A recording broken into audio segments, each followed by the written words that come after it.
How's it going, guys? Hope you can hear me, see me and everything. It's just me at the moment. The other lads will be joining us shortly. But yeah, basically I thought I'd talk a little bit about what you've seen already on Discord if you're on our Discord. If you're not, by the way, the link is in the description for our Discord. Hope you're all doing well and everything. But earlier today, I basically said on our Discord that I don't think we'll be able to do Two Grumpy Wolves anymore. I've just got a lot on, basically, a lot on, and it's sad because I thought it was really coming a long way and everything, but yeah, we're gonna get through the last Two Grumpy Wolves episode today, and then we're gonna do a live special, which has actually sold out. If we could say sold out. 20 people are coming along from the Discord to watch myself, Sooty, whoever else wants to be there as well, live, and that's going to be really fun as well. But yeah, get into the chat, make yourselves known. How you doing? How's it going, Luke, Scott, Rick, Matthew, Max? Everyone get into the chat. Hope you're all doing good. Hope you guys have enjoyed Two Grumpy Wolves, but it's one of them things, unfortunately. I can't afford to keep doing Two Grumpy Wolves at the moment. So yeah, we're going to speak a lot today. Just waiting for the lads to be ready, and we're going to get started. But yeah, we've got a lot to talk about. We're going to talk about a little bit about the England, not too much. Talk about the Wolves fixtures that have just been announced today. We're going to talk about Gary O'Neill's weird comments and anything else news related that you guys bring up. As well as bring some of you guys up in the green room. At the moment, I see Carl, I see Paul, I see Scott in the green room. So if you haven't already, feel free to get in there and we'll get you in a bit. But yeah, no more Two Grumpy Wolves. But Yeah, three grumpy wolves. Let it all out. Say it how it is. We don't mess about. From the South Bank Roar to the last late shout. Three grumpy wolves. Let it all out. the cat's out the bag. Dapper, I don't know if you're looking at the screen right now. Just take a look at what's on above Sooty's head currently. Can you see anything different? Can you see anything different? I know your vision's not there at the moment. Can you see anything different? Yeah. Just come up a second. It's gone for a second, but you are a bunch of... That's it. So basically, guys, I had this fucking inkling all day. we are moving on from Two Grumpy Wolves. Dapper has been an absolute legend on the show consistently, over and over and over again. And I wanted to really drill home just what you guys, what you mean to me and Sooty. Me and Sooty came up with the idea. We want you as a full-time Grumpy Wolf. You're always here anyway, so it is now officially the Three Grumpy Wolves podcast every Thursday. I've got to tell you, I've got a 10-year jail sentence, so it can't happen. Thank you, guys. I appreciate it. Really do. Thank you, Sooty. Thank you, Dan. You're welcome, mate. You're welcome. So yes, the cat's out the bag. I thought, how are we going to do this tonight? Because I still had to advertise it as Two Grumpy Wolves and everything. And all the Discord was going mental saying it was going to end. And to be fair to Dapper, he actually did at one point say, he was like, you know what, actually, have you done like a Three Grumpy Wolves thing? And I was like, nah, that would be class, but nah, not that, no. So fair play, actually, because you almost called it. So there you go. Really happy to have you on board officially. Yeah. Happy to be here. What do you guys think in the chat? Everyone's going crazy. Everyone's saying good stuff. I knew they would anyway. They're probably saying, fuck me, no. Everyone's unsubscribing, Dapper. A big prick every week, yeah. But yeah, guys, really excited for it. But yeah, we'll get on with the actual show now. All the theatrics out the window. First of all, I I suppose we'll talk a little bit about England. We could get that out of the way first of all. As it stands at the moment, international World Cup has kicked off, and I mean, England's still in it at the moment. 2 games in, quite a good result against Croatia, actually, a good performance, and then a really, really unfortunately just couldn't get through Ghana, basically. Just an absolute wall, and fair play for them how well they defended that game, because I'll be honest, I was pretty shell shocked actually that it remained 0-0 for as long as it did, because they literally just put everyone behind the ball, didn't they? So England's Sutty, I'll come to you first. What did you think of the 2 games so far, and what do you think about Tuchel? Everything around England, basically. Just give me your thoughts around England. Get it out of the way. Well, good evening, everybody. Hope you're all keeping cool. Don't moan about the sun. We don't get enough of it, do we? So, nicely to have Dapper as a full timer. Hey. We've been discussing this for a long time, so it's only right that he should be a full timer. Absolutely. And you never know, we might become 4 grumpy wolves if anybody comes on full time again. You just never know. But I don't think they're going to fall for this one again. Right then, England. First international tournament I've missed for a long time. I've done many an international tournament with England, away from home, here. We are, how can I put it? We flatter to deceive on many tournament occasions. We get everybody's hopes up, and then we come crashing back down. Croatia, second half. I thought we were very naive first half. We too many silly little mistakes. We should never have gone in at 2-2, 2-1 at half time. Was it 2-2? I think. But the second half was very, very good. That's the best you'll get of England. Yeah. Ghana, a friend of mine, good mate of mine, had a bet. He said, we're going to stuff them 5-0. I said, I can guarantee you we will not. I said, because what they'll do is they'll put 10 blokes behind the ball, and in the second half, they'll try and hit us on the break. And they nearly did. I'm still not convinced that young Ponta from the Villa got anything on the ball when he 2-footed the lad going for a strike on goal. And had that been the other way around, I think we'd have got a penalty, because we're still deemed one of the big 6 teams at the tournament. I think we'll dispatch Panama with ease. He'll make changes. I can't see Madueke or Gordon starting next game. I think he'll start with Rashford and Saka. I think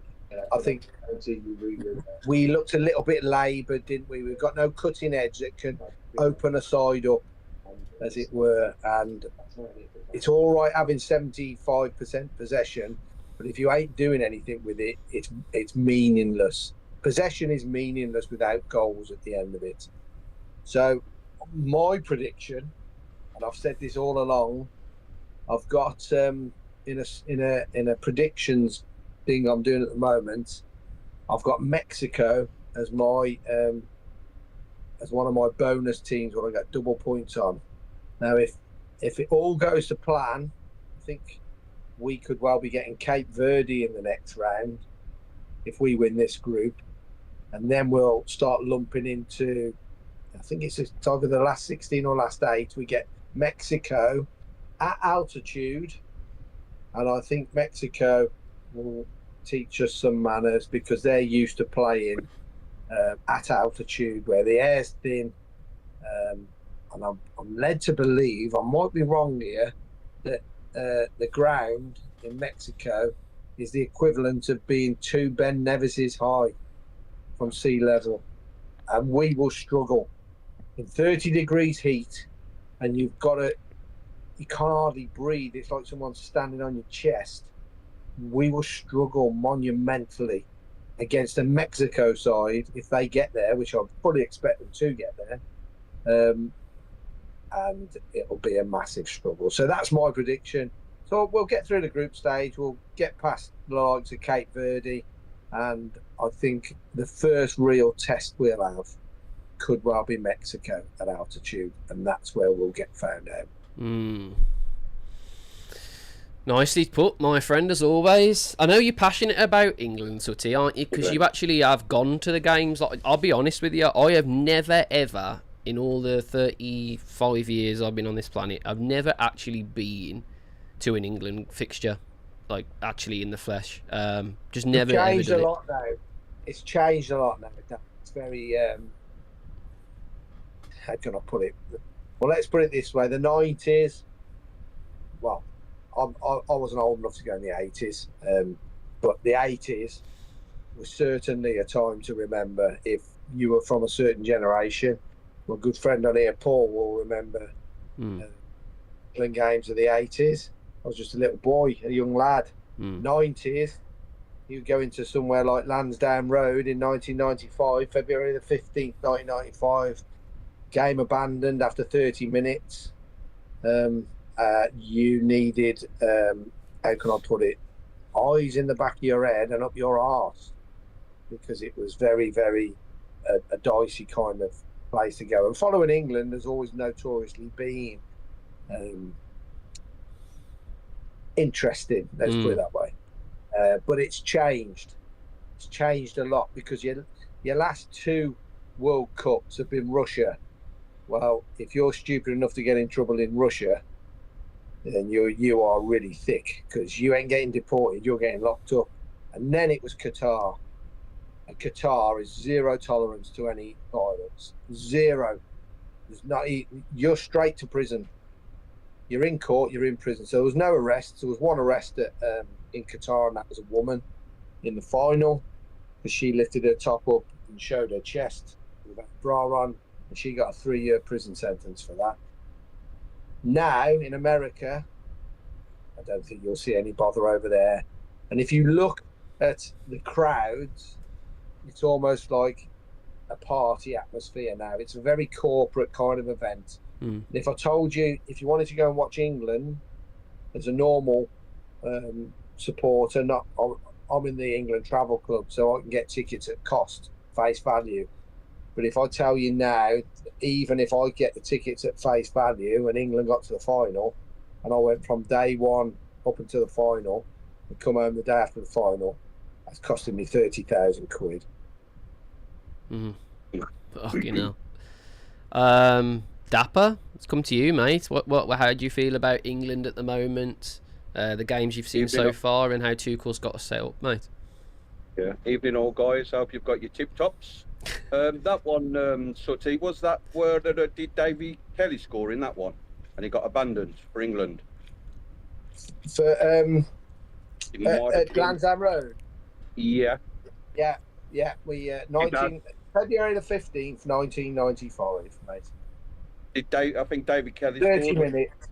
Yeah. 30 minutes it lasted. Thought so, yeah. Ned scored, yeah. Yeah, with the England side, it's been like that for what, guys? Hope. We all say the passion's going to be there. The crowd's always there. There's new songs every year, new this. But when it comes to actually watching the game, the first half, second half was an improvement. The substitutions helped, and there's some quality on there. But then we come to this game, and what we've got to realise now, there is no underdogs in this World Cup. Every team I've seen so far, the managers have got the tactics, they're athletes, they know certain tactics, certain formations. So when England rock up and they probably think, we'll do these today. But like you said earlier, Dan, there's no mugs at the back no more. I think they played 3 at the back. So as long as the game went on, tactically as a manager, you think, what should I do with Harry Kane here now? He's on his own. Get to 60 minutes or whatever. Do I put another striker by the side of him, and then maybe put a number 10 behind the 2, and let's go for it? He done nothing, Dan. Ollie Watkins could have come on, and he could have put Rashford or Bellingham as the number 10. So you got your two main strikers, Big Harry, Watkins feeding off Harry, and then the number 10 like Bellingard or Bellingham, Rashford. not Bellingard. Yeah, Bellingham. Oh God, yeah, Bellingham. Sorry. Oh, I love you. So what does he do? Rashford comes on for about 20 minutes. The lad dropped his shoulder. He piece of this is done. Dropped his shoulder and just put four balls in. He never drove at the fullback, holding him up, drived at him again to get him by the byline. All he did was dropped his shoulder to the right and put four useless crosses in. That's the lad who's on 400 grand a week, 300 grand a week. Pathetic.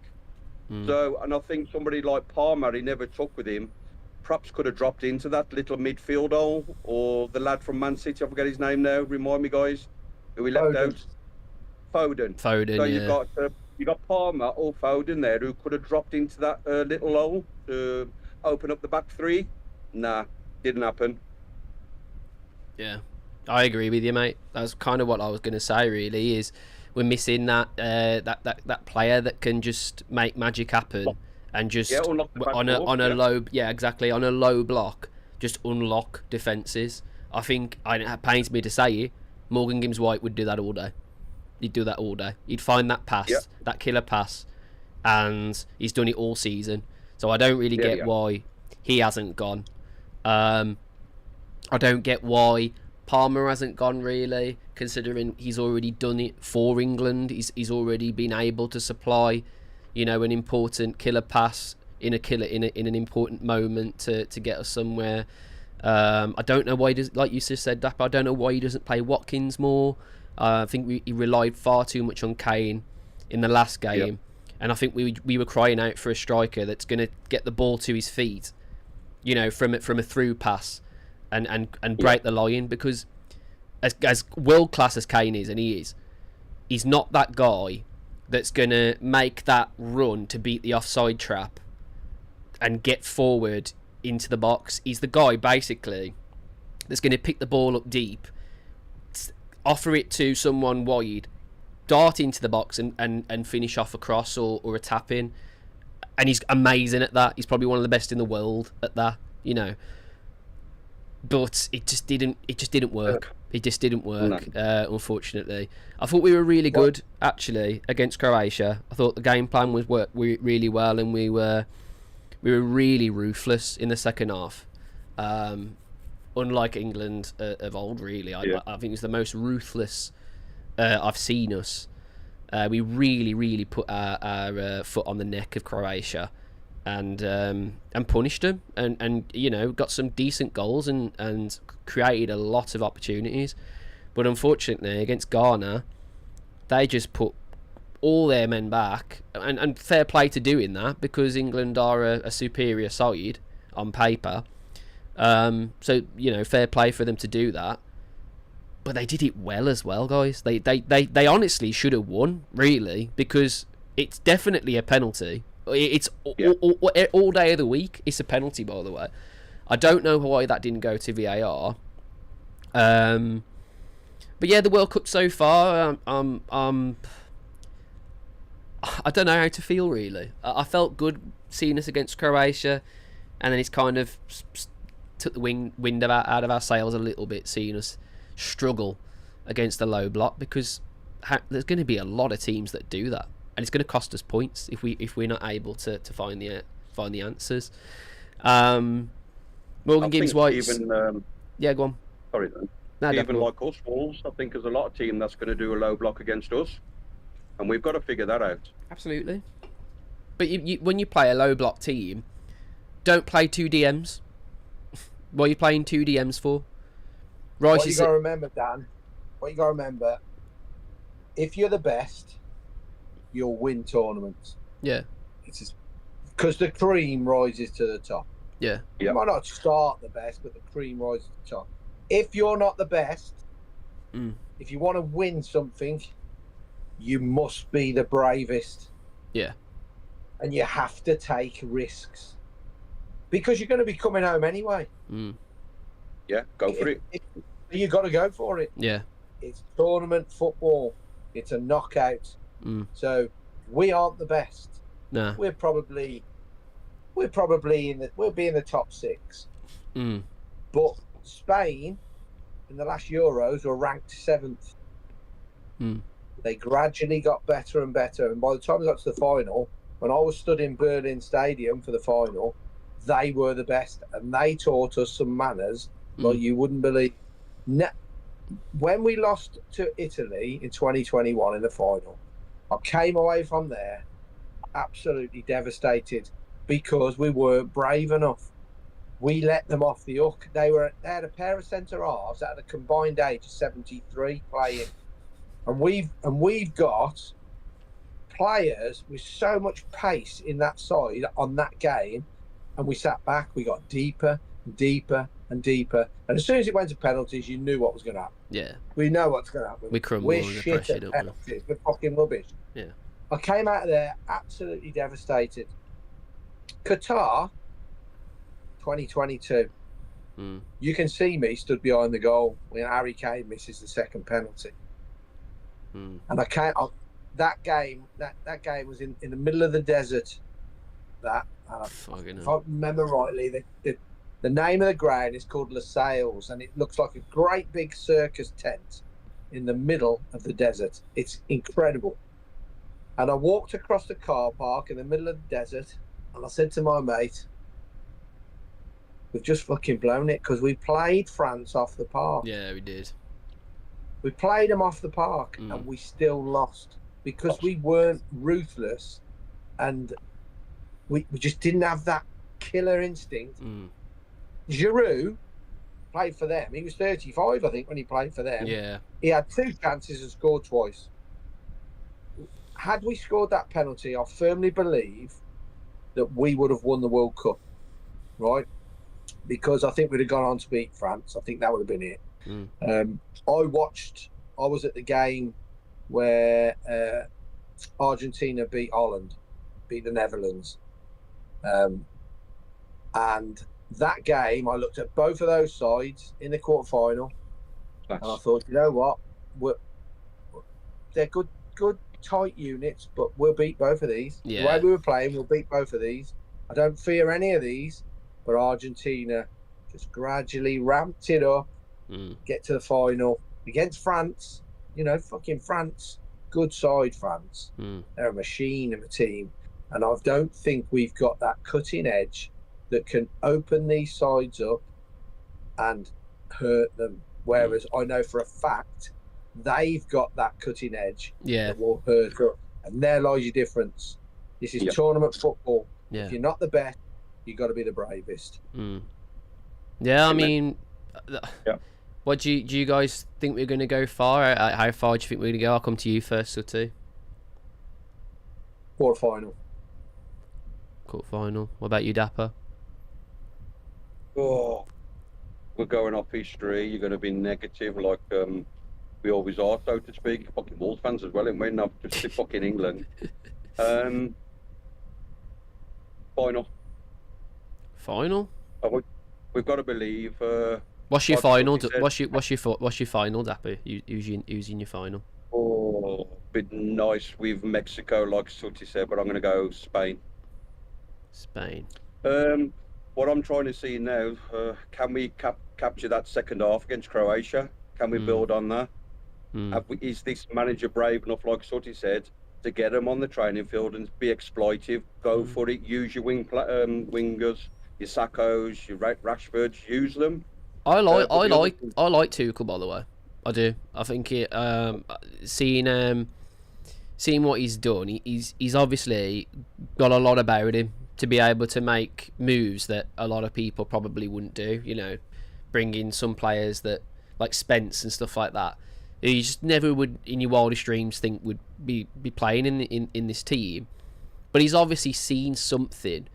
He's obviously got a game plan. And for me, I don't think Southgate sometimes had much of a game plan, really. I think he relied on individuals to get him out of trouble. Whereas if you watch us against Croatia, and if that's how you want to make us look every game, he didn't just rely on one player. There was multiple goal scorers. There was multiple attacking phases of play. We played a completely different system at one point in the second half. where we play two strikers up front, we never really went to like a back five. We never looked defensive, even when it went to 2-2, or when it was a bit squeaky bum time.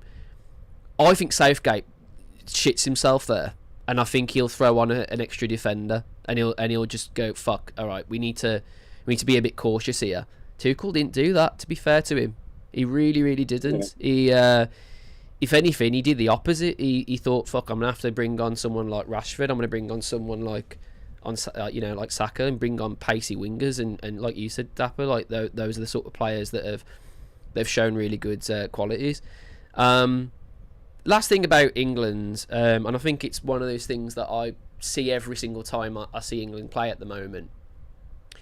I don't really get what Madueke and Gordon bring to this team at all. I really don't. I don't think they're built to really go against these sorts of wing backs and defences.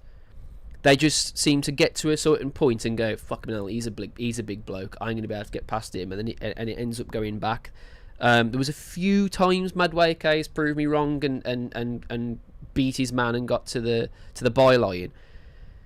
But we don't want that. If you're in a player system where you've got wingers and you're pressing from the front, you need players that are built like brick shithouses.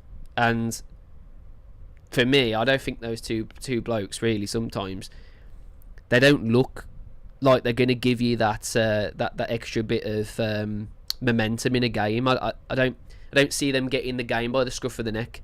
Do you know what I mean? Whereas I thought when Rashford came on and Saka came on, you just saw the team go, right, okay, there's pace. So we've got two blokes on now. If we give the ball to them, they're probably going to beat their man. So let's get in the box. I think there's so much of the negativity comes across from the players that are playing on those wings. And another thing as well, briefly, Gordon does not link up well with what's his name, the wing back at all. He just doesn't. I don't know what it is. They just don't click at all. So it never goes to that one side. So then against Ghana, consistently, all you saw was Madueke getting 4 or 5 blokes on him, because that other side was just null and void because they just couldn't pass the ball to each other. I think if he sorts that out and builds chemistry around that sort of idea of being an attacking unit with wingers, I think we've got a chance. But he needs to really drill into these players that sometimes you've got to have a bit of bollocks and just go for it. If you're going to play like that, you've all got to press at once. You've all got to play your game. But we'll still win the group on 7 points, Dan. We'll win the group on 7 points. The better the side that we play against, the more space we'll get. But absolutely, yeah. Better sides won't play a low block against us. Absolutely, yeah. That then should leave gaps. And we, with the kind of players that we've got, should be able to exploit them. But again, it comes down to being a little bit brave. Yeah. And if you're not brave enough, and if you're thinking, oh, I don't want to get too far out of position here and what have you, you watch a lot of players in the top sides, and I deem the top sides France, Argentina, Spain. I don't even think Brazil are a top side now, to be honest. That's probably the worst Brazil side we've seen in years, I'm telling you now. So those top sides, they will have somebody that just floats around. There's no sort of set pattern as such, but then all of a sudden you'll see they'll float around and have this guy floating around, and all of a sudden you'll start to see little diamonds popping up, and then they start unlocking people. A couple of little short passes, and all of a sudden there's like what Anderson did with us against Croatia. There's a little diamond formed. He knows that Jude Bellingham's on starting his run. And as soon as that ball, 2 passes, it comes back to him in field. He plays that lovely ball down the side. Bellingham runs on it, runs into the box, bang, goal. And it's instinct, and they know what to do. But when there's no space, they're almost like, fuck. I don't even think Bellingham's a 10. I think he's more of a box-to-box 8 midfielder who's just going to pick up the ball deep and drive you forward, and then he's going to appear in the box and get goals. I don't think he's a 10. I don't see that about him. Do you know what I mean? I'm not actually writing us off, by the way. No. I think the one thing that will kill us is playing at altitude. It's like, how can I put it? It's like carrying a bag of sand on your back, a wet bag of sand, and not being able to breathe. And it's not that Mexico are a better side than us. If we played the Mexico in 15 degrees in New York City, we beat Mexico 9 times out of 10. Yeah. But when you play at altitude, it isn't even a leveler. No. It is such a massive advantage for these players from that country that it'll be like having 15 players on the pitch for them. Yeah, it's true. That'll be the force. Anyway, guys, we're gonna move England over for a bit and talk about our club, Wolverhampton Wanderers, who finally have received the fixture list for the new season. I'm just going to bring it up now. Hold on a minute. Yeah, there it is. So, as you can see there, we in August, Blackburn Rovers is our first game, the 14th of August at home. So our first fixture is a home game against Blackburn Rovers. Then our first away fixture is Preston North End on the 22nd of August. The one that I really, really wanted to see was when Wolves were going to play the absolute shit. And turns out, guys, it's only on the 19th of September, which is my bloody birthday. Yeah, but I've got a gig on that day as well, so I can't even attend it. But that's a corker that for my birthday. Hopefully that gives them some luck. And then we play them again away all the way into February the 20th. We then our last game is against Derby County away. So yeah, there's some pretty meaty fixtures, to be fair. Sooty, what's your take on the fixture lists? Where do you think we'll struggle? Where do you think we'll do well? What games are you looking forward to most? Basically everything you want to talk about, really. Well, we're going to struggle like fuck if we don't get some players in pretty soon. But there you go. That's a different story altogether. Yeah, we all look at the Albion, don't we? But I looked at it today and looked at the whole fixture list, and I think this is the greatest championship on record. It looks fun. It looks fun. I'll be honest. So you got us and the Albion. Yeah. You got Burnley and Blackburn. You've got Southampton, Portsmouth. You've got West Ham, Millwall, West Ham. Yeah. Some of these derbies are incredible. Swansea, Wrexham, if you want to call that a derby. Swansea, Wrexham, Swansea, Cardiff. Yeah. You've got some absolute barnstorming derbies. It'll be the best championship on record for entertainment.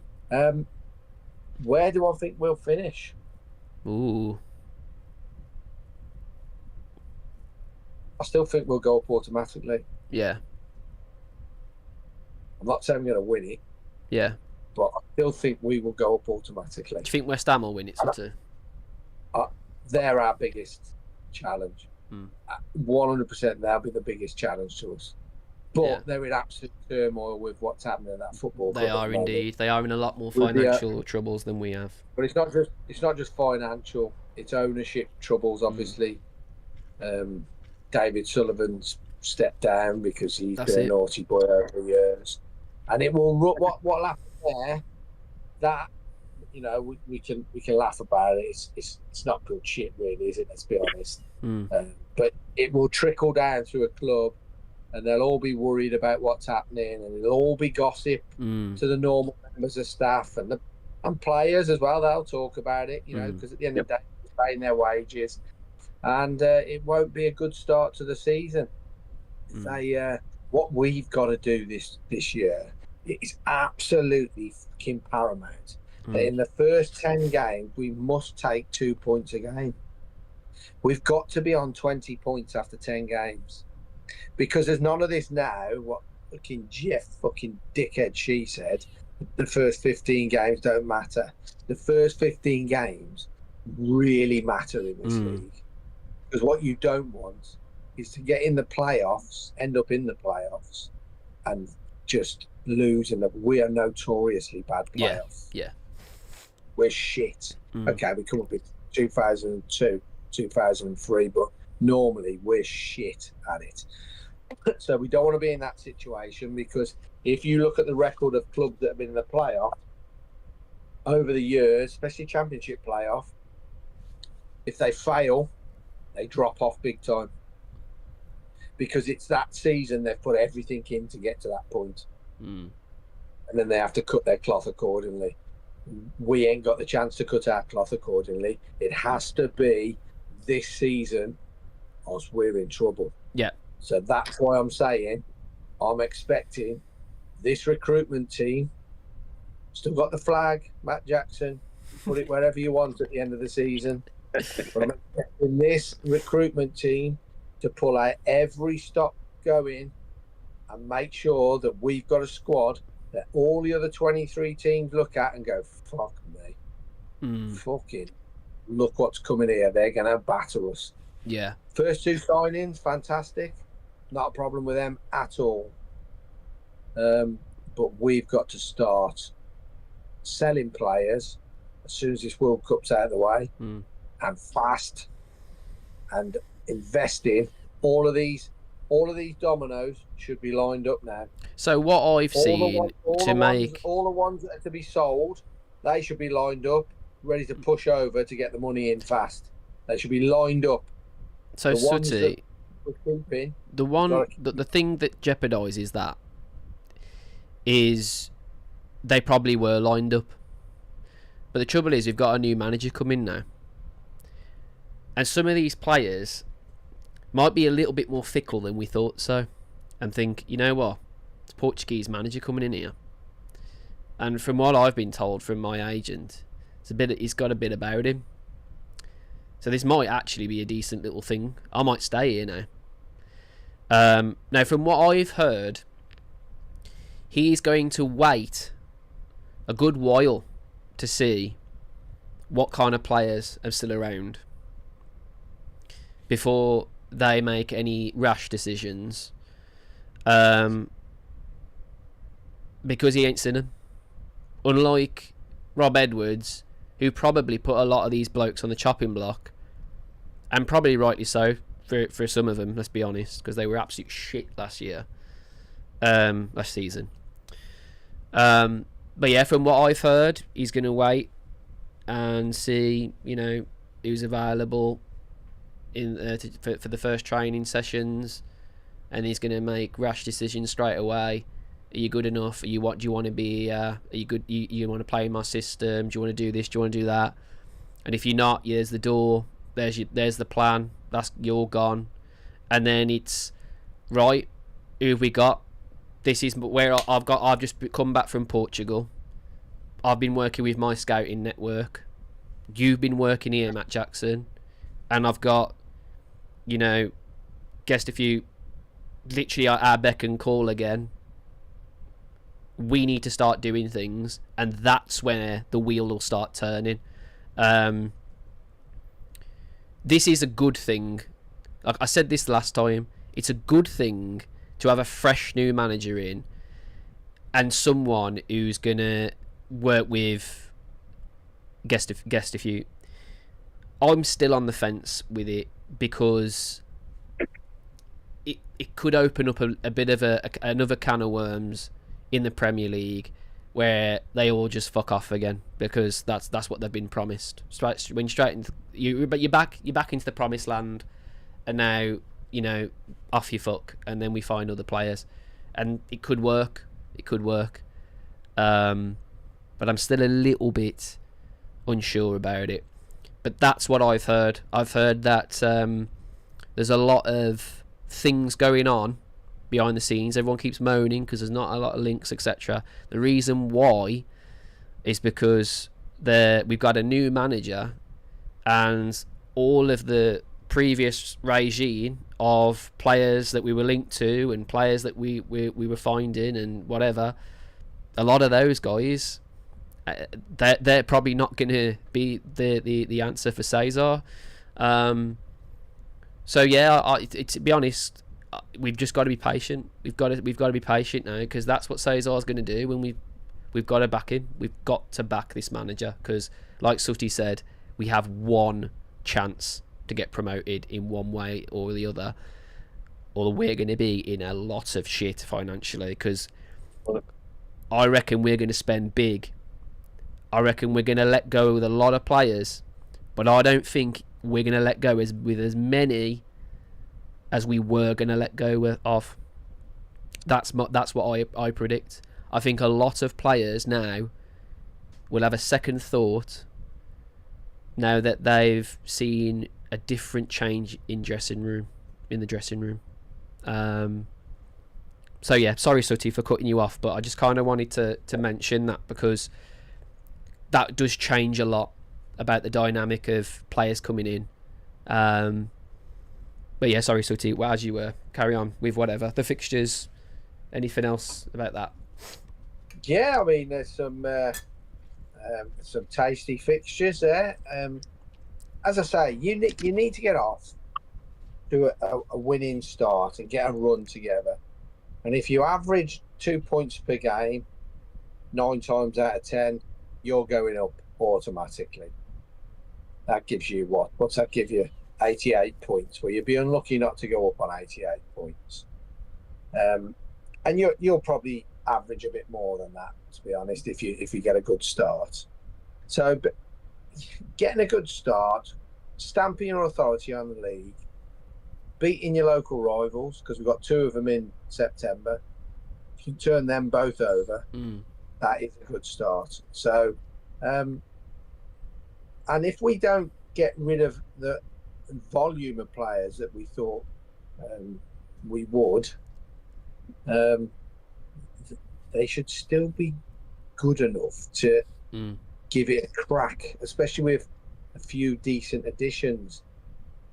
But I can't reiterate enough how much hitting the ground running means in this division. First game you need to win, really. You've got to win it. You've got to win your first home game. You're the boys that everybody's going to try and knock off their perch. Us and West Ham, everybody's going to be looking at them. Oh, we'll fucking do these. We'll do these. Let's go and do these in their own backyard. You must get a good start. None of this, we'll work our way up to it by November. No. Get the points on the fucking board. Because you are going to dip off at some point. Of course you are, yeah, of course. Everybody's going to lose a couple of games, have a little bit of a blip. But you've got to go and you've got to go away from home and at least get draws. You've got to win your own games. You've got to get draws as a minimum away from home. So, yeah, I still put us in the top 2. We should go up. We have to go up. That's the thing. We have to go up. Yeah. If we don't go up this time, then you get ready, because you're going to languish in this division at best for a very, very long time. Yeah. I am very much aware there was quite a few people in the green room tonight, so I will get round to you guys shortly. It's important to talk about the fixtures, though. We've been waiting in anticipation to see what it's going to mean. 150 years anniversary. I don't know where Sutty's gone. Let me just bring up the fixtures while I wait for him to come back, because at the moment there's 2 of me. You don't want 2 of me. Right. Let's talk about the fixtures, Dapper, while I've still got you. Yeah, still got the fixtures. Really not bothered how they come down, because we've got to play them twice anyway. It's nice that the fixtures come out, people get excited, but like you saying there, Dan, it's like we've got to get this right this year, because even Nathan said he's going to get the boot if we don't get it right. So if we've got multi-billionaires and we're only going to get this done in 1 year, to me, let's get the players in now, and I hate to say the scrag ends of the players, why can't we sell them the last 2 weeks, Dan? And why can't we get them in now? Where previously, you know about that little shit, he would hang on, and we'd probably get them the last 24 hours, certain players, and they probably wasn't the best in the latter years. So why can't we build the squad now? I am frustrated, like, Yeah. I'm one of them who wants the players in now. So what I'm trying to say there, they're going to wait for the new gaffer to come and have a look at these players. How do we know the gaffer's got the minerals to know what good players are and what tactics are yet? Because we don't know about him just yet, Dan. So why can't we give him the squad now, so we can look at them in pre-seasons, and then your Chans, your Jacksons can be sold the latter part of the winter in September? I still think now. I still think we'll make Let's build strong now. signings, Dapper. I'm just saying I don't think what I'm trying to reiterate is I don't think we'll see as many leave as we all thought we would, and I don't think the players that we've been linked to already are going to be the players that he's going to look for, if that makes sense. Yeah, it does. Do you think he might have, because he said he was going to speak to a couple of the members anyway, didn't he? What was not in the World Cup? Yeah. So do you think he spoke to them and convinced a couple of them to just come and have a pre-season? I definitely think that 100%. Yeah. There's definitely some leaving, of course. There will be 100% some leaving, but I just have a feeling this has shook up things a good bit, to be fair, and I think that might be. I'd personally rather get the squad done now, and like I say, towards the end of 100%. September, pitch the scrag ends off, your Jacksons and your Chans. I'd rather him build now. Let's 100%. Because like I say, it is ruthless. The championship, it's like you say, Saturday, Sunday, or a Friday, blah blah blah. Tuesdays.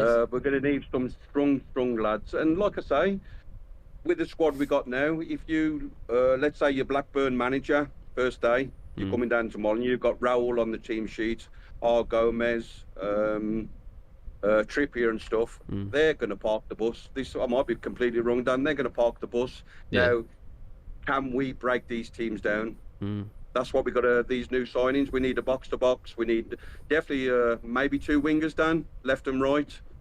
I think we're all right in the fullback positions, but we're going to have to break these teams down. I think I've already heard that we're looking at goalkeepers and we're looking at strikers. So we're probably trying to make sure that Raul's got coverage. Should he's not going to be playing as many games as he would have if it was in his prime. I do think as well, though, Dan, we do need new blood in this team. It's gone very stale. Of course. We do need it. I mean, I don't think we can turn up. I'll be honest with you. I'm going to be gutted if we're playing with 2 defensive midfielders again. I'm going to be absolutely gutted if that's the case. I'm bored of it. We need to play this back 4. We need Andre just shielding the back 4, and we need to fucking go for it because it's just going to get stagnant. I watched us so many times last year. We even put a decent side out against Grimsby in the cup, and I know the pitch was a big leveller. It was cut up and all this. We had a fucking good side out that day for against Grimsby, and mate, we fucking struggled like fuck against them. Agreed. And that's a League 2 side. Now I know it's their cup final, and we were that they could have been that banana skin for us, but we didn't have any sort of cutting edge creativity. And we've got 2 centre forwards. I know Raul's not going to play every game. But we've got centre forwards that if you give them a bit of service and we show some creativity, they should be bagging 20 goals apiece. Now, I do not. It's nothing personal against this kind of player, and I'm going to single him out. I don't want to see Wang Yi-chan in a Wolf shirt again. No.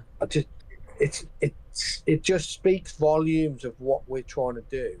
If that's the level of player that we think is going to get us out at the championship. Wang Yi-chan's a lovely lad, let me tell you. I've met him. He's a really polite lad, and that it's just not very good. Yeah. Now I know that people in the comments go, yeah, he's got 10 goals one season. He did. He had a bit of a purple patch, but I just think it's all too like rosy and cozy for him. I know what you mean. There's no sort of pressure on him, where they're saying you got to fucking up the ante here, son. Because and I don't think he's bothered about sitting on the bench either. Well, I don't want players that are bothered. I want players that are coming here saying, "I'm coming to take your place." There's two of us fighting for this place, and I'm going to have it. And I fully expect if I play badly, that you're going to come for the place that I've just won. That is the kind of mentality I want at this football club, because it's become too stale, too stagnant, too easygoing. All these nice little videos of them training and that. I don't want to see that bullshit.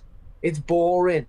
They can all smile at the camera. I could smile at the camera at work, and you'll think, fuck me, he has a great time at work. 9 times out of 10, my days at work are fucking shit. I could smile into a camera for you and make them look fucking great. I don't want to see that. What I want to see, from a selfish point of view, is I want to see a little bit of fucking payback here, where we've stood by you as a football club. Okay, I've been your biggest pain in the arse for fucking years. I know that personally. But I've still gone to every fucking game, home and away, and I want some fucking payback. Forget the reduction in season tickets, because that would have happened anyway. That would have happened. We didn't really. I know people are saying, "Oh, you got a reduction in the season tickets." That would have happened. They had to do that, right? But I want to see the planning and the end part of that planning, where it all comes to fruition at the beginning of the season. I do not want to see Wang Hee-chan starting a football match or on the bench. I do not want to see Jackson Chichua starting or on the bench. I do not want to see Totti Gomez as captain. Thanks. I don't want to see him as captain. I don't want to. I just do not want to see the same things that happened last year, because they are part and parcel of why we're in this position. Yeah, I agree. Yes, it starts at the top, but we need new blood, and new blood that want to come to this football club and get us out of the shit. Because honestly, people, you might not be privy to this, but if we do not get up this year, we are in the shit. Agreed. We've got one chance. We must take it. We have to go back up. I do think that I do think we'll move on players like that, though, just because of on paper. I think the manager will assess, players like that, who've just have offered very little in the game. I think he'll look. I do think he's not stupid. He'll look at previous data and stuff. Of course he will. And that probably will make his mind up about certain things. But I think there are some players that will a lot more than likely stay due to a different manager. I just have a feeling. I just think that will happen. Back done 2 weeks pre-season, and they're all back. I think there's some back earlier than others, aren't there? Obviously, because of everything going on with World Cup and that. There's some already training now. So we'll see what happens. But as well, Dan, it is also imperative that we sell some big value players here. We've got to get rid. If we're keeping Andre, we've got to get rid of João Gomez. I think João Gomez is pretty much done. Because we need that 40 million for him. Yeah. We need the 10 million or whatever it is for Wang. We need a few million for Sarr. If Kretsch is going, we need the 30 odd million back. Wolves want to keep him, by the way.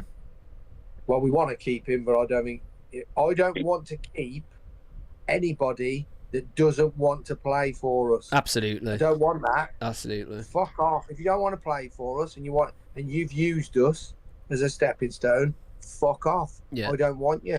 What I want though is, like they did with Strand Larsen, another one that fucked off, didn't want to play for us. Get the most money as quickly as possible. Now, if that means that for João Gomez, we want 40 million, Atletico Madrid are only offering 38, and we hold out to the last week of the transfer window for 2 million quid, I'm going to be fucking angry. I don't. Really I fucking think angry. I think we'll just sell him. I do. I don't. I just don't see. I don't see that player wanting to play in the Championship. He'll push for a move, 100%. I hope he does. We need him gone because with the both of them there, they'll both expect to play, and that means we'll have a system that'll be very pragmatic again. We'll just sit there, tippy tapping it around the back. We won't be able to break teams down, just like England couldn't the other night, because these teams will just set up against us with a low block, and we won't be able to break them down. We need creativity.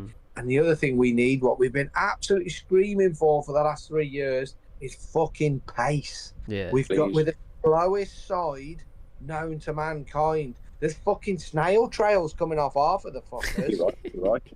That's right. We're shit at speed. We do not break at speed. It's fucking rubbish. And what I don't want us doing is being reliant on an 18-year-old kid again. It's too much fucking pressure for him. Yes, we want him to play, but we want the right pieces of the jigsaw around him, which will allow him to flourish. That's how it's got to be. So they've got to have fucking plans in that transfer dealing office, ingoings and outgoings, because I'm pretty fucking sure over the last few years, for the first 5 or 6 weeks, there's been fucking tumbleweed floating up and down them fucking corridors. Jeff Shee was a major part of that, though, mate. Yeah, Right, absolutely. But he's Yeah. gone now, so they've got to be proactive, which they have been. In all fairness, they've been proactive. They've gone and got Raul. They've got Trippier. Be proactive as soon as you can get that player in. Get them in, even if you haven't sold your prize asset, because you know you're going to fucking sell him. Yeah. It might mean you have to take a little bit of a hit on your prized asset, but to sell him. But if that's the player you want, go and fucking get him. Agreed, mate. I agree. Agreed. Yeah. But like you said, Dan, we still got to clean up the mess of that fucking pillar. We've got to sell Tolu. What was Tolu? 30 plus. Yeah. 30 million was he? What was Menezzi? 30 million. Yeah. Fer Lopez, but I believe Fer Lopez is going to come back. So we're still cleaning up fucking shit from him. I do. I think that I think Tolu is one of them where it's like Sutty said earlier. If you don't want to be here, just go. And I really can't see this guy wanting to play in the Championship. I just don't see it. So just go. I don't want him to play in the Championship. I don't want him here. No. I want a clean sweep of rubbish. That's that. If you look at Premier League history, last season's Wolves transfer window, we spent £103 million. Fair enough. We had a £17 million net profit, but we still spent £103 million. If you spend that level of money and it's your 8th season in the Premier League, you should be challenging for a European spot. 100 million. Yeah. You certainly shouldn't be getting fucking relegated. So the due diligence, what they did last year, was so incompetent, it cannot happen again. They have got to be on the ball. I will willingly, and I've said this all along, willingly, next season, end of season, if we have won or got promoted directly in first or second place, I will take those Taiwan flags to the AGM of the trust meeting, and I hope they invite Matt Jackson again, because I will go up to him and shake his hand and say, what do you want to do with these? And he'll go, bend over, sir. And I have no problem. I have no problem with admitting that. I'm not going to admit I was wrong, because I wasn't wrong. Everything that happened last season and the previous seasons, I was fucking bang on. It's just that I've kicked up a fuss and thrown me teddy out the pram and gone for the fuckers publicly. Yeah. Now, if that means that we've got major change now and this shit doesn't happen again, like Nathan Shee told us in the meeting in January, we hear you, we're going to do something about it, we will be back up in the Premier League in the summer of 2027. Fantastic. All of that upset was well worth it. Absolutely, yeah, because he'd still be here otherwise, wouldn't he? We've said this before. Anyway, let's move on.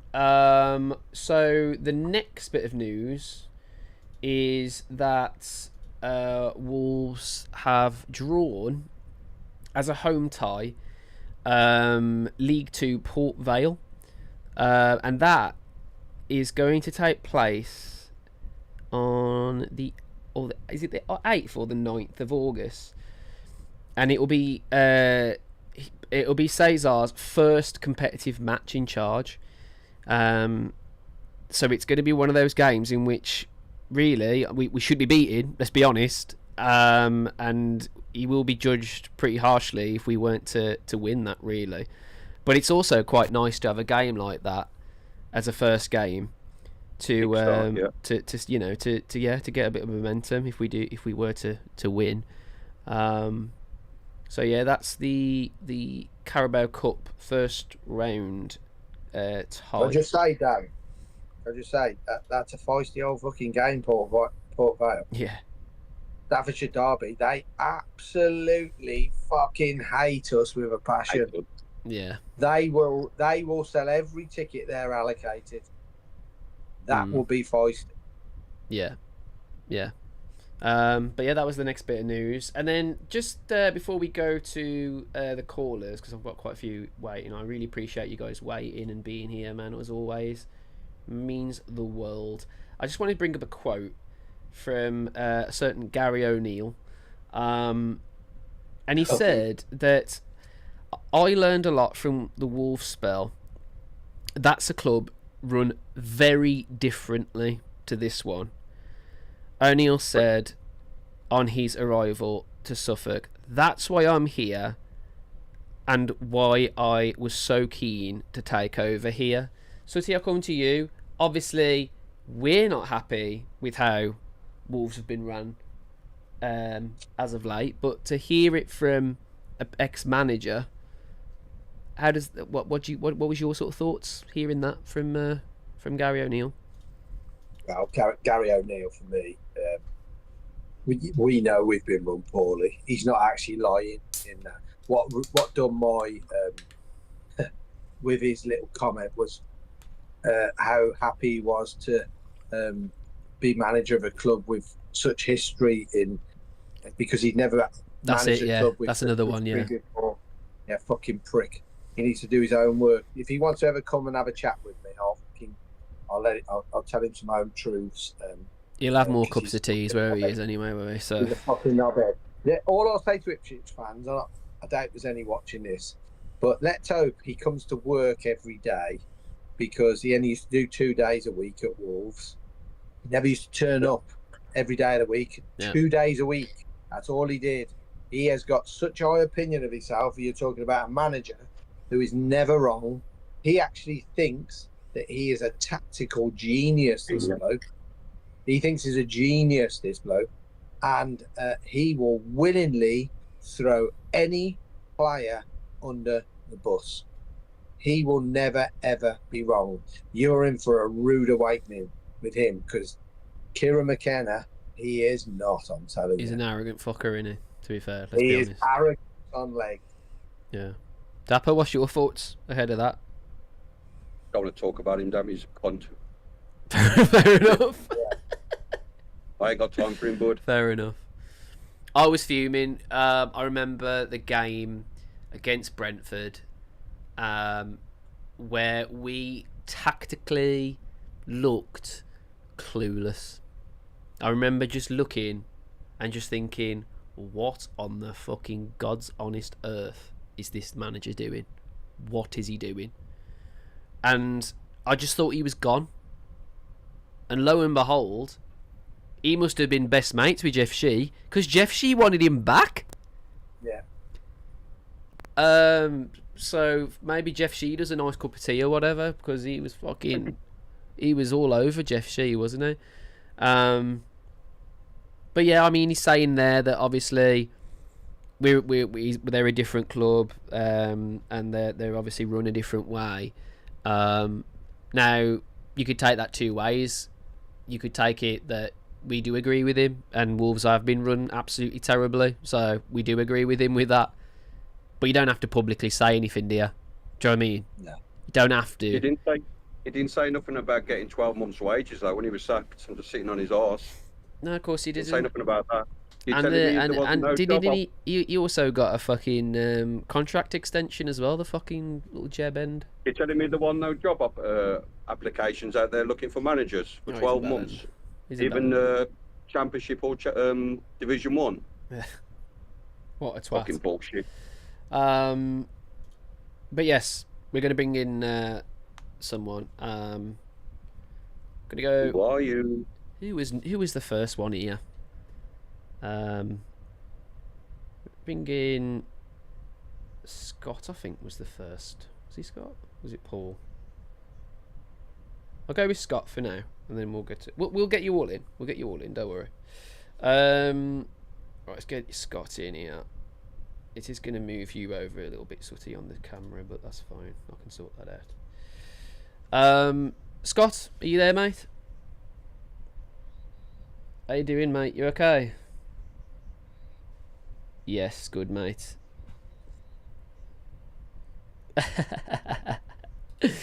Go on. What do you want to say, mate?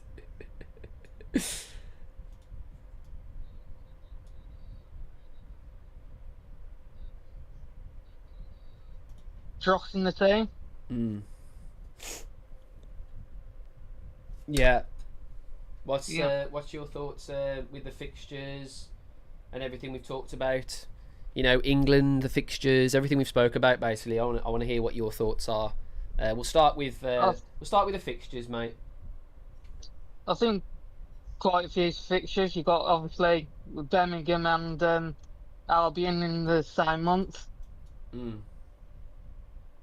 Then obviously, Caesar's got quite the introduction to English football with Port Vale at half in the Tasty. Carabao. Yeah. Definitely, mate. Definitely. Yeah. And what's your thoughts like at the moment with all the transfers and I mean, we've spoke a little bit about Cesar coming out and saying that you know, he wants to be patient and he wants to obviously see the team and then start to sort of make moves happen. What's your thoughts around Cesar Bashato? He seems like, from what the video that was posted in the Discord, he knows what he wants, how he wants to play. It's just obviously with the World Cup on, a lot of players aren't going to agree to moves until that's finished. Yeah. What positions would you like to see strengthened, Scott? I'd probably say another centre back, another full back, because we can't do another season with Jackson as our main full back. Another creative midfielder, because playing two defensive midfielders, we're just not getting the balls into the areas that we need, creating a lot. Yeah. Because I think that was and obviously probably another younger striker to back up Raul. Yeah. Because obviously he isn't going to play all 46 games at 35. No, absolutely not. No, and I think from what I've heard that they are very much looking at that forward role, and goalkeeper is the main sort of two things at the moment. Yeah, because there's been some rumours that I've seen that we're after some striker from an American team. Yeah. Where do we finish, Scott? Good question. Well, hopefully it's straight promotion, because otherwise Falcons' finances are going to take a massive hit with the second season in the Championship from the financial reports that were released earlier. That's when Sutty's Has to be first time. that's when Sutty's flags come out, Woody, if not. Yeah, it's got to be, because we've been going through managers like there's no tomorrow. And it just doesn't seem, since Nuno's left, nothing stuck. Like, the only one that I'd say was doing well was Bruno Lage, but he asked for a striker when obviously Raul got injured. Yeah. And we just started tumbling down the table. Yeah. Same with O'Neill, asked for reinforcements, even though his comments, just because he's had one good season in France, he thinks he's Pep Guardiola and can make these comments that he wants. Yeah, he's a twat, Yeah. Yeah. Anything else you want to add, Scott, before we move on to the next caller? Yeah, just wanted to say it's good that Dapper's becoming a permanent member. Yeah. It's always going to Thank you, happen, buddy. mate. It was always Top going to man, happen. thank you. You can All always right. come on again, mate. Yeah. Thanks very much. See you at the live one. Yeah, God bless, mate. Thank you. legend. Thanks Ciao. very much, mate. Ciao, ciao, ciao. Let's get Carl on, because I know Paul. He'll give us a story, so I'm waiting for Paul. That's gonna be the one that I know is gonna, you know. Carl, I've got you on, mate. Hi, lads. How are you? You okay? Yeah, great, thanks. What's your thoughts of the things that we've spoken about today? Like, you know, England.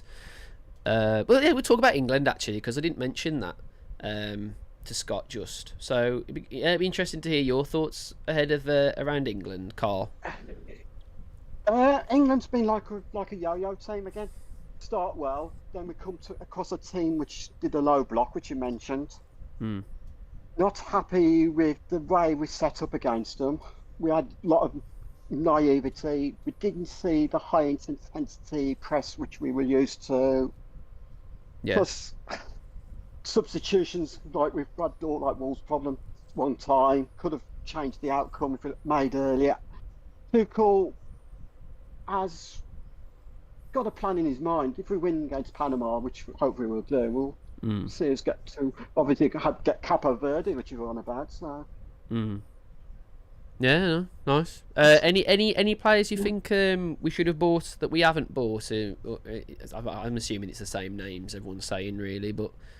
Well, we've mentioned Vitek. Mentioned Manchester United goalkeeper, which would be a good one to bring in. There's also Patterson. They mentioned Sunderland. Dan Neil's been brought up again. Obviously, there's been rumours of him going to West Ham.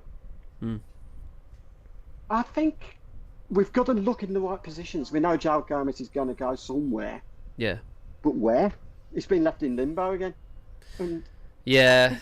I think our transfer policy's been really bad, hasn't it, really? Because we've only got these two players in. Obviously, we've got the World Cup going on at the moment. And Uncle George is in watching Portugal games. Well, the thing is, it's interesting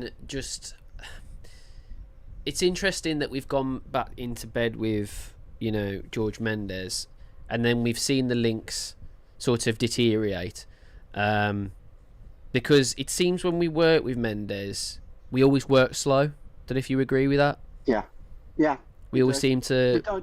We don't have to. We're just like in between us, aren't we? It's almost like we're waiting for certain cards to be dealt, you know, certain dominoes to fall before we make. It's the same with the manager situation. It took so long to get Cesar Peixoto in.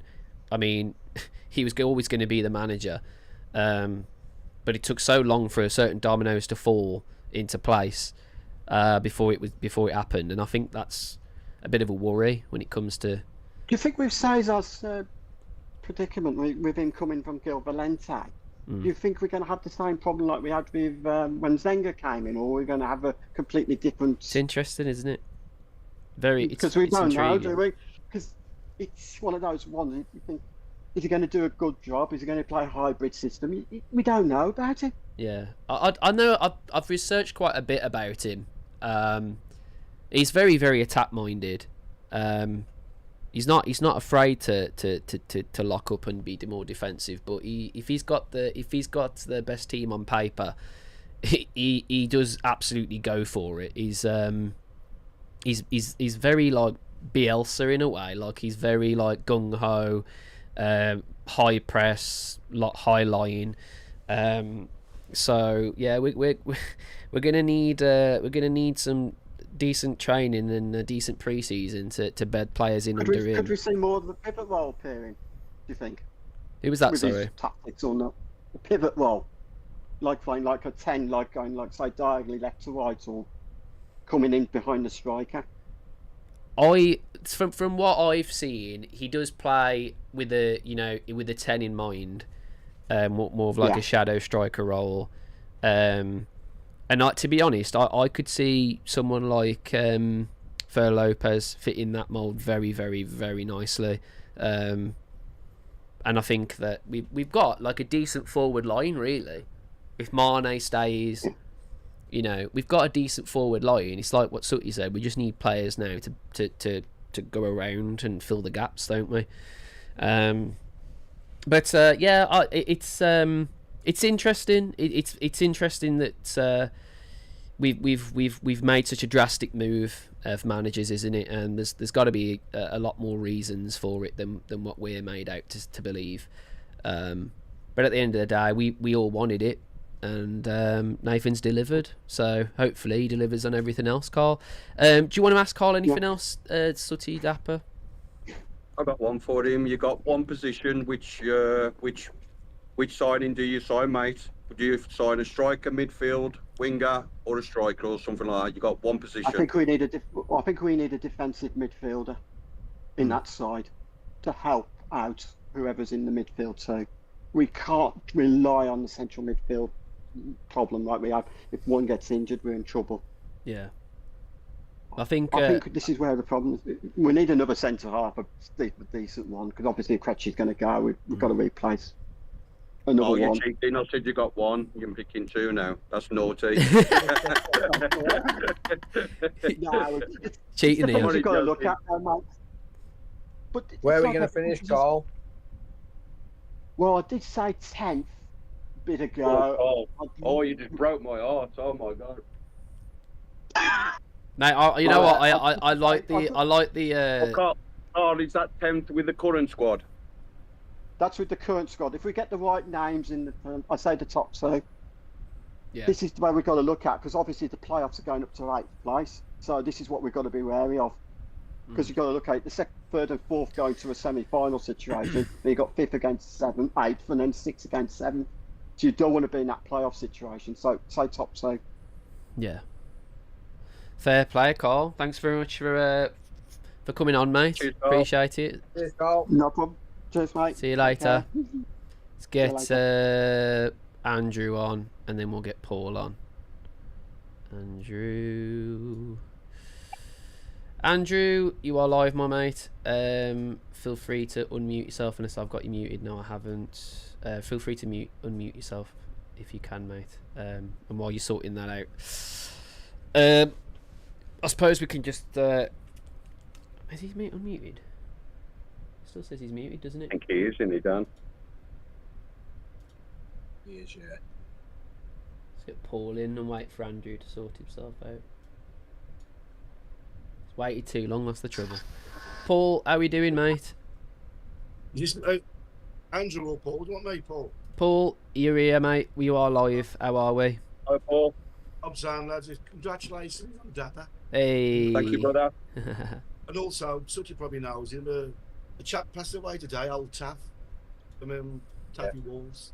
Yeah. I'm Sooty. Yeah. I'm gutted, man. He won the Outlaws. Not very old, mate. Yeah, not much older than us. I thought he was lying when I said it. I thought a chap told me for tips. I'm thinking, his Facebook's like, you get all these trolls and that, don't you? So, Terrible. Yeah. I can't believe it. Anyway, so got a little story. I'll give a story, Dan. It's okay. You spoke about football. Paul, we'd love a story. Go on. Back in the 80s, right, I used to fiddle the one-arm bandits, the fruit machines. I started it off, it become popular. But what I used to do is to clock as many games as I can and empty the payment tubes. Anyway, so I went all around the country, dude. Like, we go from sort of Albury all the way down to Exeter and all the motorway cats. I had absolutely thousands and thousands. There was 3 of them. There was, I was a shit fan, an Albion fan. It was a bit daft. So what we used to do, when we used to get the money out of the machines, we only empty the tubes. We used to sort of get them to go and change to the bags in the afternoon. For them days, they used to weigh the money in bags. Anyway, we used to give, we had about, like, I'm talking 1981, we used to have like 700 or 800 quid each some days, and he'd give him 20 quid. He was a good lad. Anyway, so I was doing it for about a year and a half. Anyway, Armani suits, had everything, load of women, you can imagine. Anyway, there's this hard case from Tips, and I ain't going to give his name because he might still be after me. I'm going to call him Ben. You know, tripping spotting. He's worse than him. Now, I was never at his level. He's like such a bouncer. So, like sort of said, you got to be, sort of had to anger himself along. I'm not in that. Getting away with this bloke was a raving lunatic. Now, imagine I've been doing these bandits. We had a team of 3 for a year or so, maybe a year and a half, earning a fortune. I'd even do the laundrette in Tipton. I'd get there on a Friday, and I used to put the dryers on for the old women. Just go, yeah, get us locked up, yeah, Will. Can you put that dryer on as well? So I put all the dryers on for the women for nothing, like, and who's to wait for me? Anyway, so I was quite altruistic when it comes to that. Anyway, we planned to go to Arsenal away. Anyway, so I said to my mate, come up early Saturday morning, we'll do a few motorway caps, get down to Arsenal, do a few sort of bandits. And then we'll go down to Margate on the piss, like, you know. Do a few bandits on the outskirts of Margate. And we'll anyway, this Albion fucking fan, he had this Hillman Hunter, and he'd painted it blue. No, it's blue, and he'd nicked some council painted white stripes over it. He looked a fucking mess, man. But he was our golfer and our driver. So we still do, Paul. Yeah, we didn't get away with that one. Anyway, so it's Saturday morning, right? And he pulls up and paps the horn, knock him out of the house, and fucking Begbie's in the front seat, this raving, paranoia, lunatic. I'm thinking, he's supposed to be after me. What happened? We played Man United about 5 weeks before. And we're down by the George. And me and this Begbie, the other Subway lads, waited for the United to come down, but they got escorted past the coach park. So all the Wolves run down that side street, what leads onto the car park. United double back and come running towards us. And me and this Begbie, I think, oh shit. But he went straight at him. He was a madman. And he knocked, they beat him up really bad. And anyway, the Subway lads and all the lads come back and we chased them off, like. Anyway, on the train, on the way back, he kept on to me. You're a fucking wanker, Paul. They stand your ground. I said, Begbie, I ain't like you. I'm looking for the bloke with one leg and one arm, you know what I mean? As hard as you go. He's like Sooty, a doorman, you know what I mean? I'm thinking, I could have what you were going to do. So he's there in the front seat because he was after me. The reason being, on the way back on the train, they were trying to show me up. So when I got to Tipton, I stood by the door and I went, Begbie, your face is a mess, you know? Not because you are, because you're fucking stupid. You know when I jumped off the train, apparently he'd been after me for about 4 or 5 weeks. You imagine, he got this madman. You go on the walls and he's pulled the horses off, the copper off the horse and got the radio and he's done all kind of things. Right, so he's in the front seat. I'm thinking, well, he's supposed to be after me. But I don't know what to say because he's got ears like an hawk, this chap has. I get in the back of the Hillman Hunter. Begbie's going, you thought you'd get away with that, do you? You thought you'd get away with doing that fucking bandage. You thought I wouldn't know. I looked at my mate, but of course saying nothing to him. Anyway, we get down to basically, my idea is we'll give the game, keep out of trouble, and we'll go down to Margate and have a good time. Begbie's idea was going to lamp everybody, smash the place up, but you don't name it anyway. We get down to, we did a few bands, we get down to Highbury, we park in this side street about a mile away. But I still ain't got the message from our mates. What we're going to do about this Begbie, because I don't think coming to Margate with us. Sooty and Dapper will tell you, Arsenal was a rough place back in the day, what do you remember? Islington was, yeah. Yeah, and they sit you in the middle, didn't they? In the clock end. Yeah. You had to walk through their fans. And this Begbie's going to kill everybody like, and I'm thinking, oh shit. Don't get me wrong, I love the knock, but I ain't his league. You know, like Sooty, I ain't that kind of league. Anyway, so we're getting to the away end, and I think we lost 4-1. But at one stage, I mentioned to the toilet, I said to my mate, when we get back to the car, I've told the driver, we'll, on the way from the, when we leave the ground, Begbie's about to get into some scrapping, have a good fight. So when it goes off, we'll run to the car, and we'll fuck off and leave him. We'll make an excuse. Anyway, so we're leaving the ground, and Sooty will tell us, it's always a bit awkward. There's a bit of pushing and shoving, he starts. But then he vanishes. I said, well, mate, let's do one. He must be scrapping. So we had this side street, we can't find the car, we eventually find the car, and the fucker, the driver's staring at us in the driver's seat, and Begbie's sitting on the fucking gutter with a great big greasy bag going, where y'all have been, where y'all pair been, big fighting, ain't you? Fuck hell, this man's a madman. You know what I mean? Anyway, when he was a bouncer, in them days, it was 20 quid a night, as much as you could drink. Anyway, so I thought, shit. That's the truth, this year. You'd never believe. So I got down to Margate. Then when you used to the Bandits, you'd say put 99 games on, you'd play it, right? Then when the payment tube empties, you call what farting. When the money hits the steel tray, it goes pling, pling, pling. But when there's no money left, it just goes, it farts, like, you know what I mean? We just call it farting. And you never do that, because what you have to do, you have to put money back in, so you go back the next week. We had like I did an industrial scale. We had like a book. We just Stoke, Evesham, we did all these towns, Tewkesbury, Pershore. We'd go back like every 2 weeks. We'd wear suits, you know, with accents and tips. And anyway, so we do a few bandits on the outskirts of Margate, and I think that's it. We got all like 10 pences and 10 bobs. And so what you do, you ask people, you know, if you get pissed off with the change, because the bank say open on Saturday night. You ask people, I'll give you £2 for £1 kind of thing, £1 out. Yeah. It's all okay. Anyway, my idea was now, let's park up. So we parked up on this fucking Albion fan, this bloody blue and white stripe, Hillman Hunter, like a bloody tank. Parked it on this library, because we used to have like a number plate with maintenance on. We put that front window so people are thinking the maintenance. I've been walking round Margate and I'm thinking, doing a few pubs, and Begbie goes, let's do one last bandit. I was going, Begbie, no way, man, no way. Because every pub area's got a rough pub, ain't they? So we get into this bloody pub and I'm thinking, oh shit, it's a bit rough in here. Anyway, Begbie had a saying. His saying was, do you know who I am? That's right. I would say you know him. Or if you don't know, if you don't know me, I'm a nothing. If you know me, you know what I can do. And you've got to worship this Begbie. It was had difficult with me because I'm psychologically I could get the better of him. So I'm in this pub and we said to the shoot fan, you go up the bar and keep an eye on what's happening. I said to Begbie, maybe I could go and play pool. And me and the other chap was screwing the bandits. Mate had his arm up so they can't see how many games he'd put on. It's called jucking.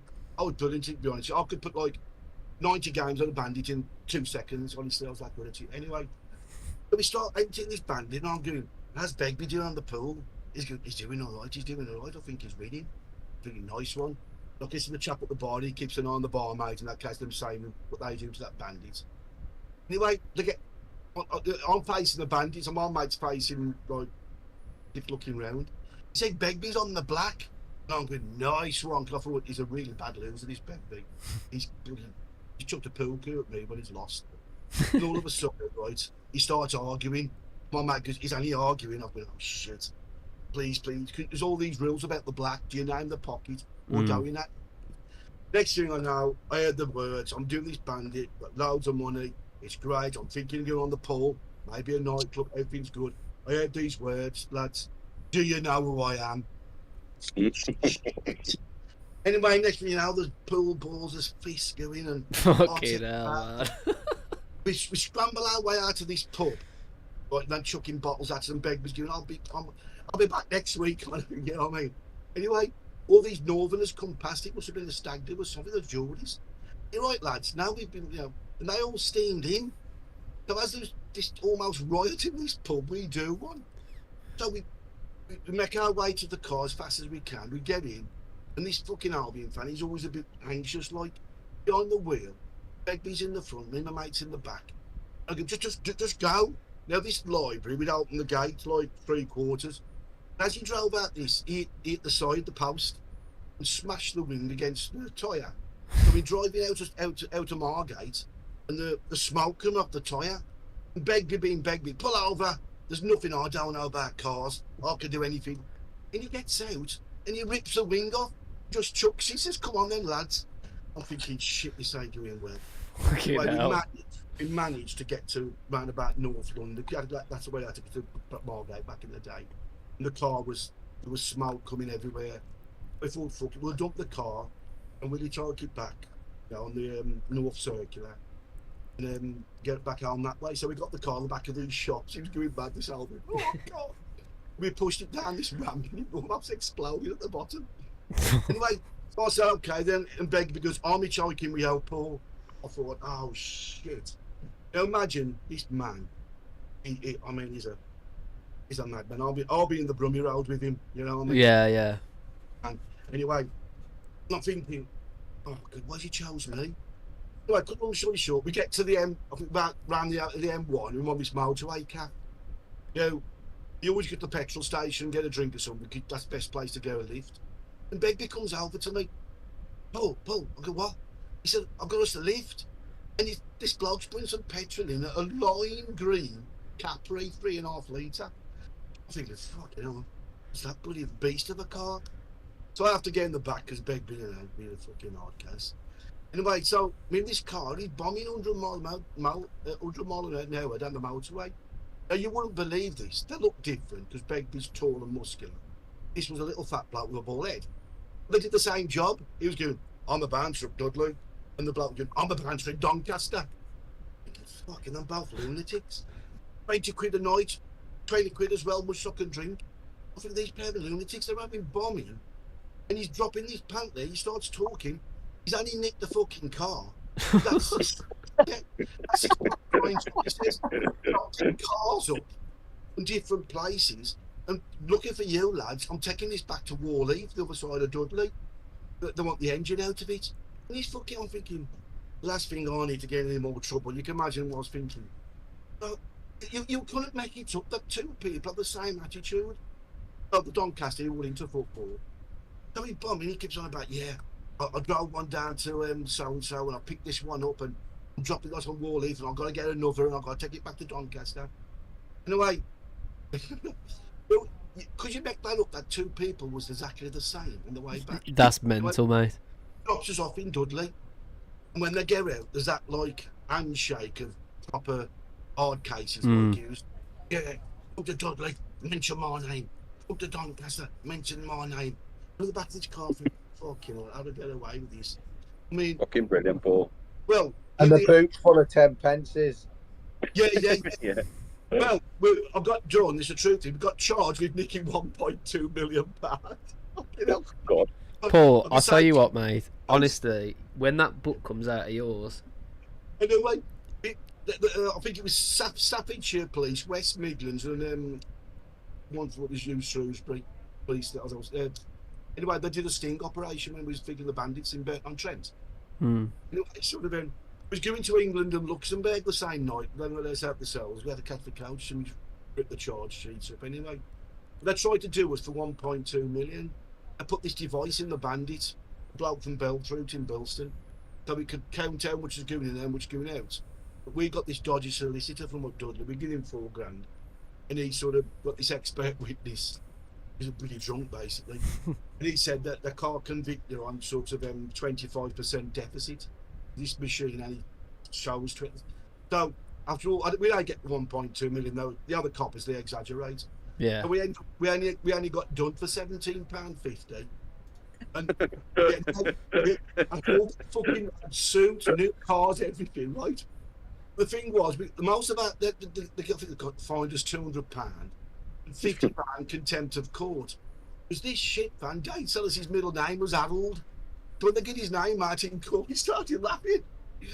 They just went fucking mad at us because this was like the pre-hearing, basically, before you go to Crown Court. Like, but they dropped it there and then. I said, like, could we have that witness come forward? We said, actually, these charges are. Yeah. I mean, don't get me wrong.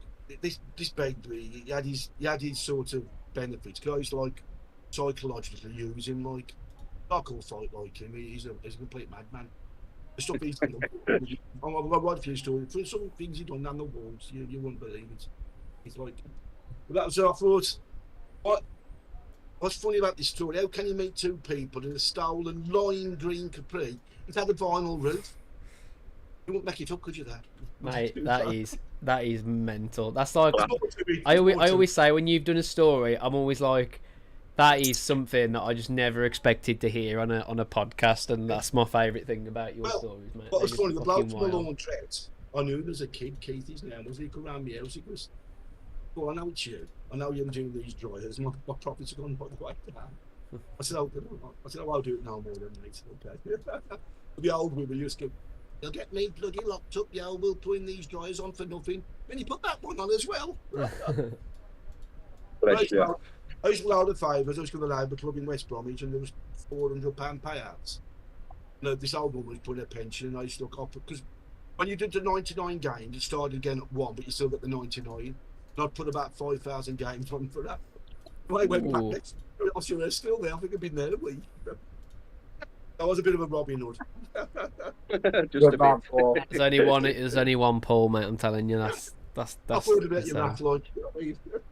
That's his new nickname, Robin Hood.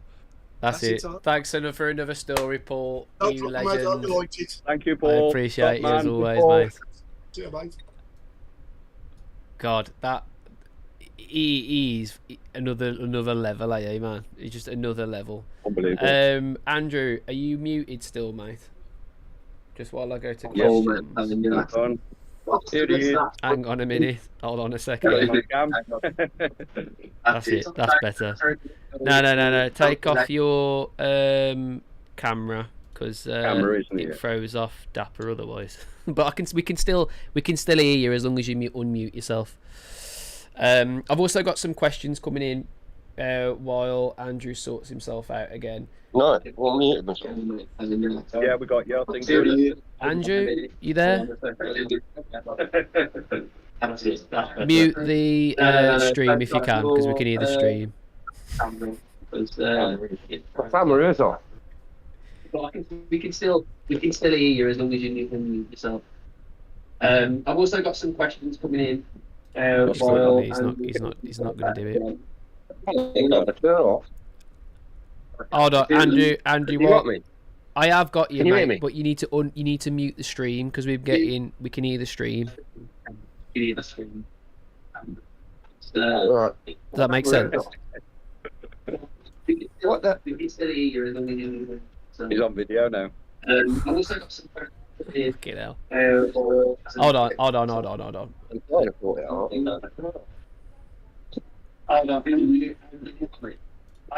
Hang on. We'll have to sort that another time. It's not working. I'm gonna message you privately, Andrew, and sort your thing out for next time, so we've got it working, mate. Because it's it's tricky to do it on the fly at the moment. So I'll message you, mate, and get it sorted for next time. But yeah, there's a few questions coming, lads, before we carry on. Before we finish. Get your questions in while you can. What we got? Christine says, how many points from the first 3 games? Go to you first, Sooty, and then you take it away, Dapper. 7. 7. 2 wins and a Same. draw. You reckon? Yeah. Yep. 2 home wins and a away point. Yeah. Yeah. I haven't really thought about it, to be fair. I was saying to the lads earlier, I only just looked at the fixture list as we started the stream. I think that it's going to be... I think we're going to start well. I've got a feeling. Just because there's a lot of new things going on, isn't there? And I think that always helps. I'll go... You know what? I'll go 7 points because I ain't sure. I think it's a good idea to, like you said, Dapper, win your first 2 home and then get at least a point away. Yeah. It's quite a tricky away fixture I've as well, always isn't watched even while we was in the championship, Dan. I watched them lot down the road on some dodgy stick thing. Don't say that out loud. I've always watched the championship. Blackburn for the last couple of years are dog shit, and when I say dog shit, I mean proper poor. Oh, really? There's probably 20 teams in that same vein. Yeah. When I say that, it's very long ball, very set piecing. So I think if we get the recruits right, and with the current squad we've got SK, Kresge stops, you've got the both fullbacks, Wolf and Thingy at the moment. You've got Trippier. You've got Argomez. There's a lot. Even that team will probably finish 10th, Dan, like Carl said earlier. But we're looking for automatic promotion. This is where these signings are very imperative now that we get them right and get them in early. But I think the team we got now would probably finish 10th, and we're shit. So that'll show you how bad the championship is. That's how I feel about that. Scott's made a good point here. He says, do you think the first away game has to be a win, considering we didn't win away all season? Yes. I think it mounts a little bit more pressure on the first away fixture just because of that, really. I think all our fans going away, selling out most times. We deserve something more than a draw. Well, if we take 9 points, we're over the moon for a start for that month. Oh yeah, absolutely. Question: how long in the future do you want the podcast to last? Well, it was only supposed to last till tonight, so we're already doing better by having another one.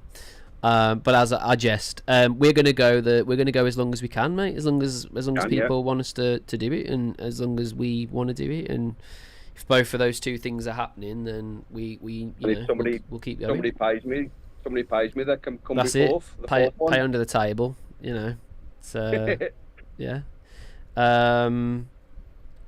What other questions have we got? Oh, what fixture do you dread the most from Rebecca, and which one are you looking forward to the most? I'll go to Dapper, so we'll go to Sooty first. I fucking hate Bolton. The playoffs and this and there's another good fight, I should say. That'll be a good match as well. They hate us and we hate them, Bolton. I've always hated them since a kid when I seen Steve Bull crying after the playoffs. Yeah. So dreading Bolton. Yeah. What game are you looking forward to? John McGinley, yeah. Dun dun dun dun dun dun dun dun dun dun dun. And is that just coming from the Hawthorns, or are we actually gonna have some bollocks and actually play it? Since we've been kids in the playground, they're better than us, we're better than them. We go to the pubs, we start fighting them. We go to the away games, start fighting them, and that's the way it's been. I am very excited. I've got to be honest for the West Brom fixtures, man. I really am. And even the Blues one's going to be tasty, Dan.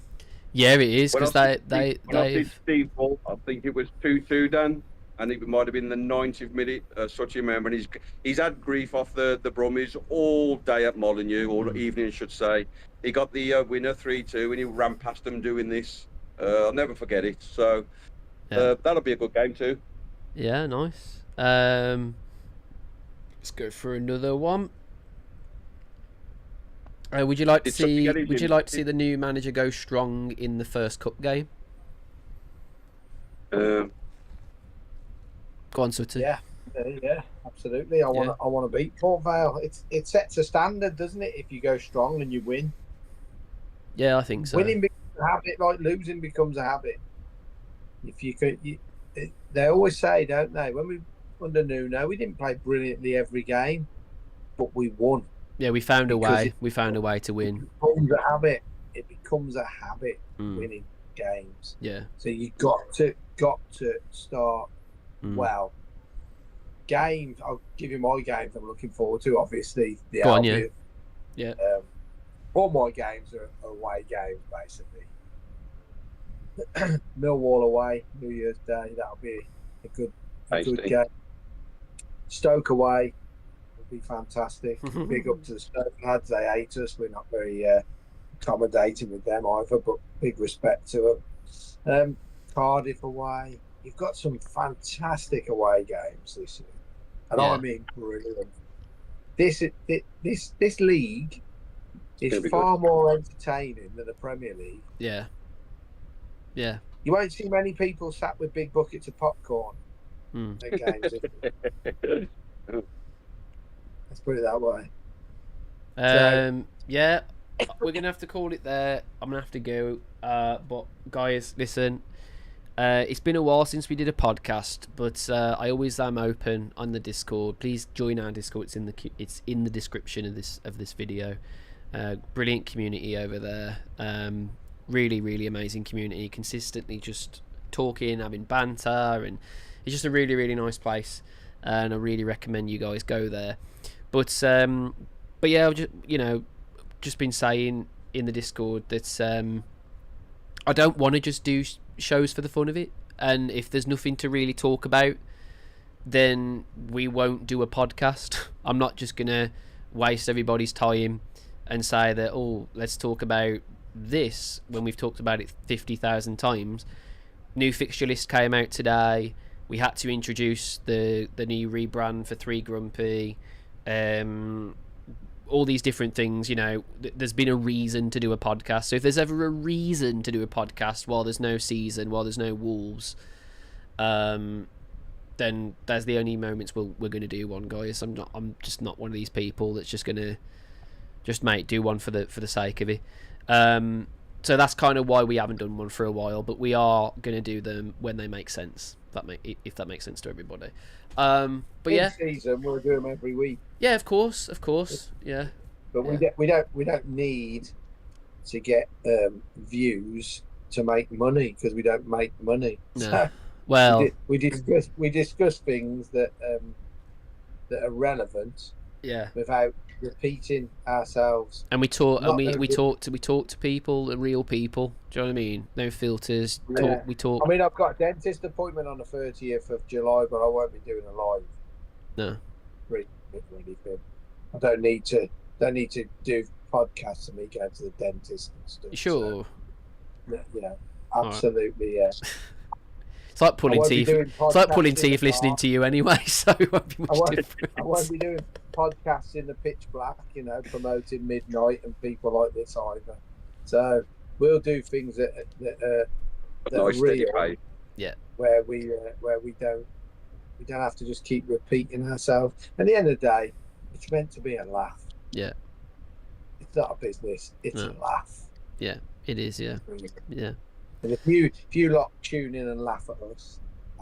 Yeah, it's mate. That's it, innit? That's it. If 2 people tune in and they enjoy themselves and they say they've enjoyed themselves, then we just keep doing it, don't we? Do you know what I mean? That's the way it is. Like, but yeah, honestly, just going to reiterate before we go. Dapper has joined officially as the 3rd Grumpy Wolf. He didn't know about it. He kind of had a suspicion about it. And we've gone on all day saying that it was the last episode today of the 2 Grumpy Wolves, which I'm not lying about. No, I'm not lying about it, because it is now the 3 Grumpy Wolves going forward. Listen, guys, enjoy the rest of your week. Stay safe in the sun.